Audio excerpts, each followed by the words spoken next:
Is Zach LaVine on his way to the Lakers? And the Lakers whooped that trick last night against the Grizzlies.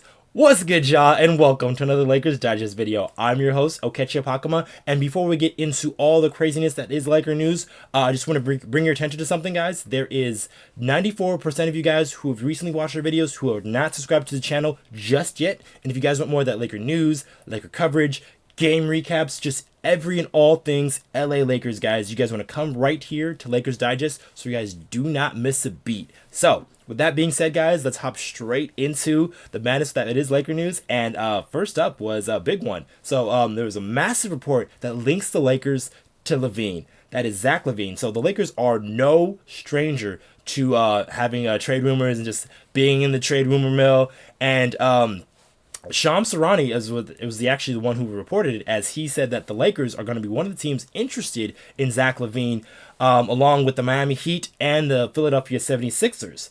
So this is a very interesting report here for seeing that the Lakers are one of the teams being interested in Zach LaVine.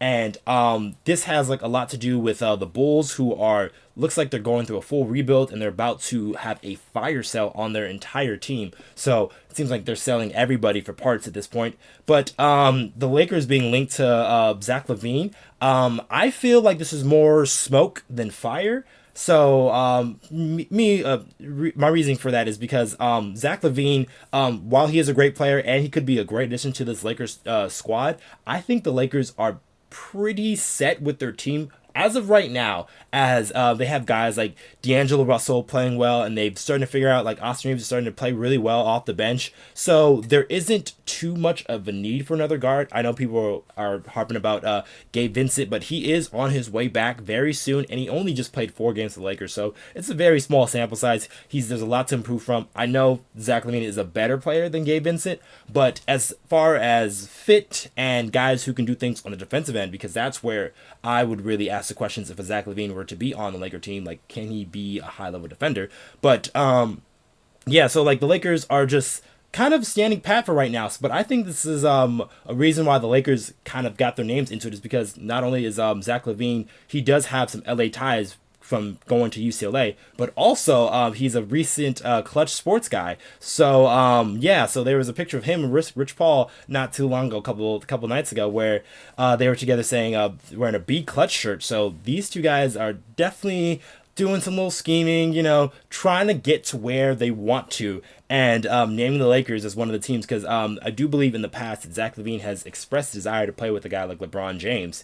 So I know there's some interest there, but like we'll see if the Lakers will be able to do anything about that, as most of the players who would probably be in the trade will not be trade eligible until the middle of December. So it would take a while for something to actually come together if the Lakers were to make a trade. But as of for right now, I do think the Lakers are fine, and in my personal opinion, I don't think the Lakers should make a move for a bigger type of star. Mostly they should be looking for maybe around the edges guy, or like another point of attack defender, Caruso, just something along those lines, just like so they don't break up that continuity of the team. You have to put in LaVine and try to like work him in together with LeBron James and Anthony Davis, because that is a whole other building block that you have to do, and the Lakers are just starting to find some type of continuity, and that has recently displayed itself, because that's going to lead us into our next topic here, and that is the Lakers dismantle the Grizzlies. So the Lakers played the Grizzlies last night in their second in-season tournament game, and they were giving the Grizzlies all the smoke, everything they can handle there, as the Lakers really just the Grizzlies had no chance in that game, where the Lakers just came through every quarter and just dismantled that Grizzlies team, as the Lakers shot incredible from the three-point line. They had a franchise record 22 3-pointers against the team off of 35 shots. So that is 63% the Lakers shot from 3. This is really encouraging to see, because this team was one of the worst 3-point shooting teams in the league, and then for them to have a night like this And on top of that, in the in-season tournament, and on top of that, against the Memphis Grizzlies, which is like seems to be like our favorite team we like to beat up on recently.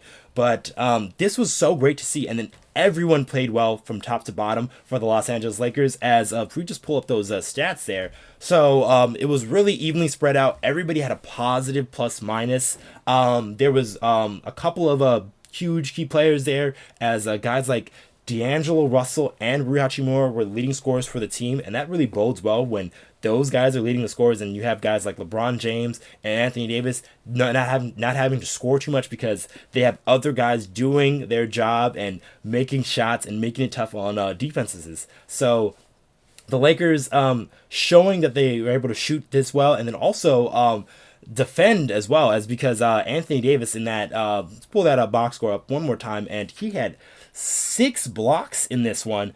And it seems to be like that all of them were against Triple J, Jared Jackson Jr., as he was just dominating the former Defensive Player of the Year in that matchup. As Jared Jackson Jr., I believe, shot 3 of 16, so he was very poor. And when Anthony Davis was guarding him, I don't believe he scored a lick. So this team was really taking it to this shortened Grizzlies roster. They also lost, I believe, Marcus Smart during the game because he turned an ankle. But yeah, so the Lakers are really just right there, and this was a huge game for them because they do have another game tonight against the Sacramento Kings. So in this game, LeBron only played 23 minutes, which is huge because they were talking about, how are we going to load manage LeBron? How are we going to do this? And an old-fashioned way of load managing guys is beating up on teams in the first 3 quarters so you don't have to play the fourth quarter, because LeBron James and Anthony Davis did not play in that fourth quarter, and they didn't need to because the Lakers were up by 20 most of this game. So this is really great to see for the Lakers to really get this type of win, a dominant type of win in this dominant type of fashion. And it was everybody across the scoreboard who was really putting in work. D'Angelo Russell has been very impressive recently, especially like having a high assist games and low turnover games. I think he's only had 2 or 3 turnovers in the past 3 games, which is really impressive for D'Angelo Russell, because he seems to be picking his spots really well and finding guys and really setting up guys for a lot of easy buckets. And then also Austin Reaves, making that adjustment to coming off the bench. He really had an impressive game in this one, as let me pull up those stats. And then he had what was it here? He had 16 points, 12 rebounds, and 7 assists. So he almost had a triple-double off the bench for Austin Reaves in only 29 minutes, which is just super encouraging to see for a guy like Austin Reaves adjusting to that role here. And this only bodes well for the Lakers as they continue to start to get some guys back, as Jared Vanderbilt is on his way back, and there's going to be an update on Gabe Vincent to see if he can come back as well. Also, even the rookie Jalen Hood-Schifino has been doing some practice work as well. So they're starting to have some guys come back at full strength, and that's only going to make this Laker team so much stronger down the line. So if we can get this team together and play games like this, I don't think there will be a need for trading for a guy like Zach LaVine, although he is a great player and he can do a lot of great things for your team. I just don't think it's just would be in the cards for Lakers to sort of mess up this continuity and just mess up this good fortune for the Lakers. So with that being said, that's going to be it for this video, guys. Just make sure you guys subscribe to Lakers Digest so you guys do not miss anything for the Los Angeles Lakers. I've been your host, Okechi Apakama, and I'll catch you guys on the next one.